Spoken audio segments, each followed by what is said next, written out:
আমরা কি ঈশ্বরের আশীর্বাদ ছাড়া জীবনযাপন করতে পারি? মোটেও না, কোনোভাবেই না। ঈশ্বরের আশীর্বাদ ছাড়া আমরা কখনো চলতে পারি না, বাঁচতেও পারি না।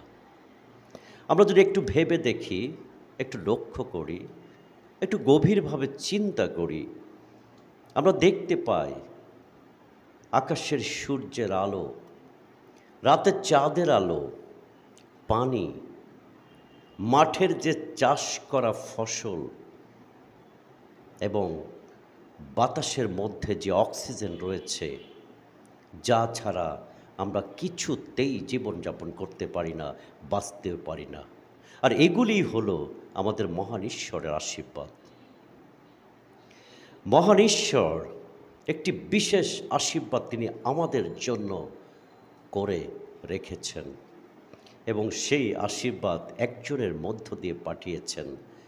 পবিত্র বাইবেল সেই কথা বলছে।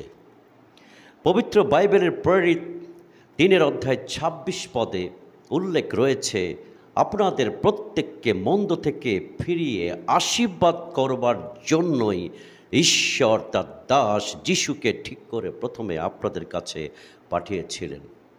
মহান ঈশ্বর প্রভু যিশুকে পাঠিয়েছেন আমাদেরকে আশীর্বাদ করবার জন্য। খ্রিস্টের মধ্য দিয়ে আমরা ঈশ্বরের আশীর্বাদ পাই। কি সে আশীর্বাদ?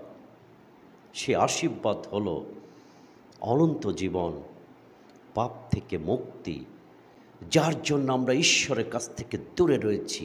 সেই পাপ থেকে মুক্তি দিয়ে ঈশ্বরের কাছে নিয়ে যাবার জন্য, অনন্ত জীবন দেওয়ার জন্য ঈশ্বর প্রভু যিশুকে এই জগতে পাঠিয়েছেন। এটাই হলো পিতা ঈশ্বরের আমাদের জন্য মহান আশীর্বাদ, বড় আশীর্বাদ। যোহন 3 অধ্যায় 16 পদে এই কথা লেখা আছে, মহান ঈশ্বর আমাদেরকে ভালোবেসে তার সে প্রিয় পুত্র প্রভু যিশুকে পাঠিয়েছেন যেন আমরা অনন্ত জীবন পাই।